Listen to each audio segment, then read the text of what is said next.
జీవన తరంగాలు ఇవే ఇవే జీవన తరంగాలు జీవన తరంగాలు. అసలేం జరిగిందో చెప్పండి. కీర్తి మీద ఎందుకంత కోపంగా ఉన్నారు? నాకొచ్చే కోపానికి 4 పీకాలనుంది. టైంకి ఇక్కడ లేకుండా బతికిపోయింది. ఉండుంటేనా? అసలు ఏం జరిగిందో చెప్పకుండా ఫైర్ అవుతున్నారేంటి? ఏం జరిగిందా? చూడు చూడు.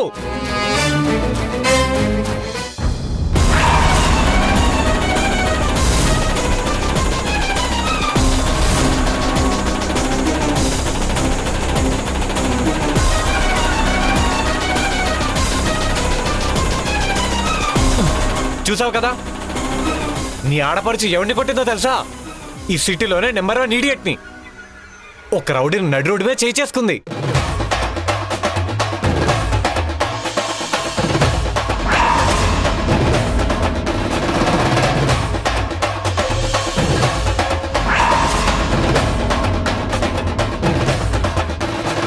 ఆ కీర్తి మీద కోపంతో నన్ను కార్తో యాక్సిడెంట్ చేసి పగ తీర్చుకోవాలని చూశాడు. ఎందుకురా ఇలా చేసావంటే, నా తప్పు లేకపోయినా మీ చెల్లె నా చెంప మీద కొట్టింది, దానికి రివెంజ్ గా తను తప్పొప్పుకొని వాడి కాళ్ళ మీద పడి కీర్తి క్షమాపణ చెప్పాలట, లేకపోతే వదిలిపెట్టానని బెదిరించాడు.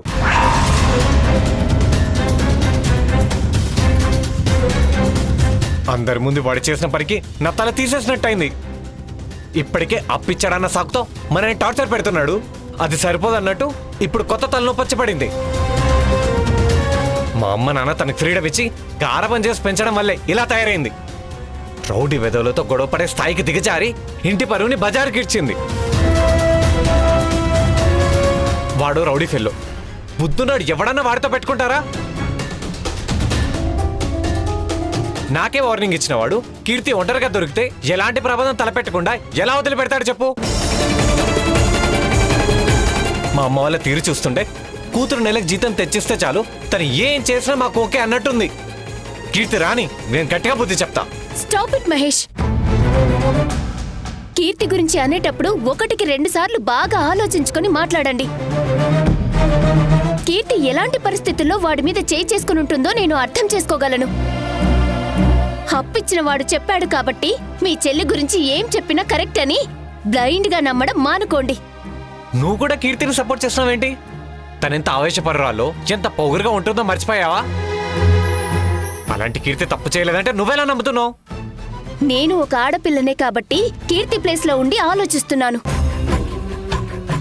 ఈ రోజుల్లో ఆడవాళ్లు కనబడితే చాలు, ఏజ్తో సంబంధం లేకుండా ఆడవాళ్ళని కామెంట్ చేయడం, అసభ్యకరంగా మాట్లాడడం, చెయ్యి పట్టి లాగడం, కిడ్నాపులు చేసి రేపులు కూడా చేస్తున్నారు. అలాంటి ఈడియట్స్ కి కీర్తిలాగా 4 పీకే వాళ్లే కరెక్ట్. ఆ ప్లేస్ లో నేనుంటే చెప్పు తీసుకుని కొట్టేదాన్ని. కీర్తి మీ చెల్లెలు, అది మర్చిపోకండి. కాపాడాల్సిన మీరే ఇలా అగెనిస్ట్ గా మాట్లాడితే ఎలా? క్షమాపణ అడగమని చెప్పిన ఆదర్శ్ని అక్కడే మీరు కూడా చిత్తకొట్టి ఇంకోసారి కీర్తి గురించి మాట్లాడితే రియాక్షన్ వేరేలా ఉంటుందని వార్నింగ్ ఇచ్చుండాల్సింది.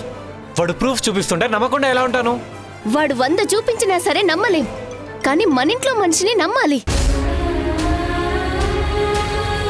కీర్తి ఏం చేసినా ఆలోచించే చేస్తుందనే విశ్వాసం ఉండాలి. ఓ, తప్పు చేసిన శభాషను ఎంకరేజ్ చేయాలే తప్ప బుద్ధి చెప్పకూడదు అంటావు, అంతేనా? మీతో బుద్ధి చెప్పించుకునే ఏజ్ లో కానీ రేంజ్ లో కానీ కీర్తి లేదు.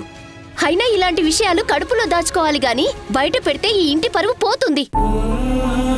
ఈ ఇంటి కొడుకుగా పరువు కాపాడాల్సిన మీరే ఇలా కీర్తితో క్షమాపణలు చెప్పించాలని చూసి ఇంటి ఆడపడుచు పరువు తీయాలని చూడకండి.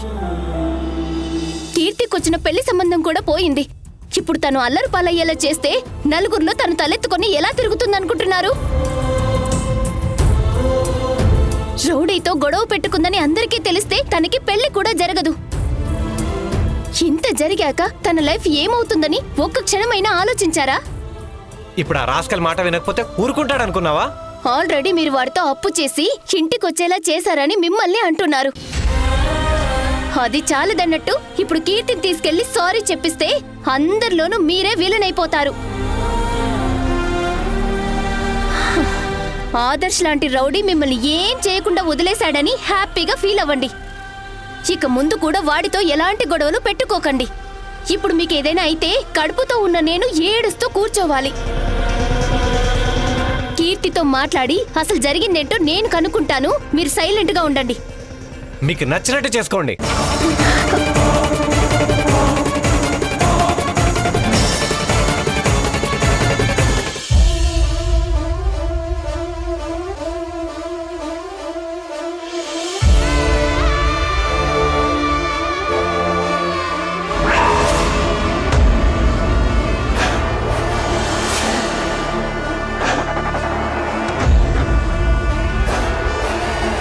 అమ్మా దేవిక, పంతులు గారు వచ్చారమ్మా.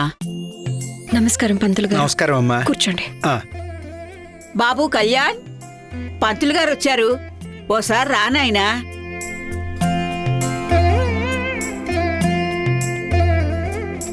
మీ అమ్మగారు జరిగిందంతా చెప్పారమ్మా. జరిగిన వాటిని తలుచుకుని ఆందోళన పడకండి. తప్పకుండా పరిష్కారం కనుక్కుని దానికి పరిహారం జరిగేలా చేద్దాం. ఆందోళన పడకుండా ఎలా ఉండమంటారండి? నేను ఏ పూజ చెయ్యాలన్నా, హోమం చెయ్యాలని చూసినా అన్ని అవాంతరాలే ఎదురొస్తున్నాయి. నాకే ఎందుకు ఇలా జరుగుతుందో అర్థం కావడం లేదు నాకు. ప్లీజ్ పంతులు గారు, వీలైనంత తొందరగా ఏమైనా చేసి మా దేవికలో ఉండే భయాలు పోగొట్టేలా చేయండి. అసలే తన హెల్త్ బాగాలేదు. ఇప్పుడు జరుగుతున్న వాటిని చూసి మరింతగా తన హెల్త్ అప్సెట్ అవుతుందేమో అన్న భయం స్టార్ట్ అయింది. జరిగే ప్రతి క్రియ వెనుక ఒక కారణం ఉంటుంది. ఆ కారణం ఏంటో కనుక్కుంటే ఎలాంటి పరిష్కారం చెయ్యాలో ఆలోచించవచ్చు. భర్త చేత అక్షంతలు వేయించుకునే భాగ్యం లేనిదాన్నయ్యాను పంతులు గారు. ఇంతకన్నా దౌర్భాగ్యం ఉంటుందా? మనం బాగుండాలని కోరుకోవడంలో తప్పులేదమ్మా. కానీ వాళ్ళ గ్రహచారం బాగులేనప్పుడు ఇలాంటి అడ్డంకులే వస్తూ ఉంటాయి. మనకుండే ఆత్మవిశ్వాసాన్ని దెబ్బతీసే ప్రయత్నం చేస్తూ ఉంటాయి. ఇలా జరుగుతుండటం చూసి నాలో తెలియని భయం స్టార్ట్ అయింది.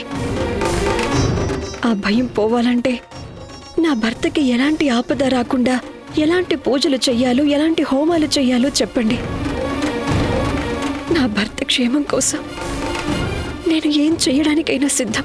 మీకు జరిగిన అపశకునాలన్నీ పరిశీలించిన తర్వాత మీ జాతకాల్లో ఏవో దోషాలున్నట్టుగా కనిపిస్తోంది.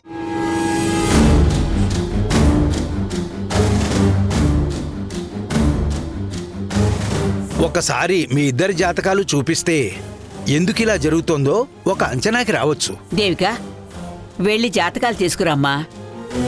నువ్వు ఉండు, నేను తీసుకొస్తా.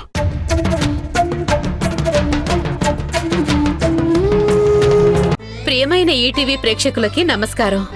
మన జీవన తరంగాలు సీరియల్ని ఆదరిస్తున్న ప్రేక్షకులకు మాతో కలిసి నటించే అద్భుతమైన అవకాశాన్ని ఈటీవీ కల్పిస్తోంది. మీరు చేయవలసిందల్లా మన జీవన తరంగాలు సీరియల్ టెలికాస్ట్ అవుతున్నప్పుడు టీవీ ముందు సెల్ఫీ గానీ ఫోటో గానీ తీసుకుని మీ పేరు, ఊరు పేరు రాసి స్క్రీన్ మీద డిస్ప్లే అవుతున్న నంబర్కి వాట్సాప్ చేయడమే. సెలెక్ట్ అయిన ప్రేక్షకులకి ఈ అవకాశం వర్తిస్తుంది.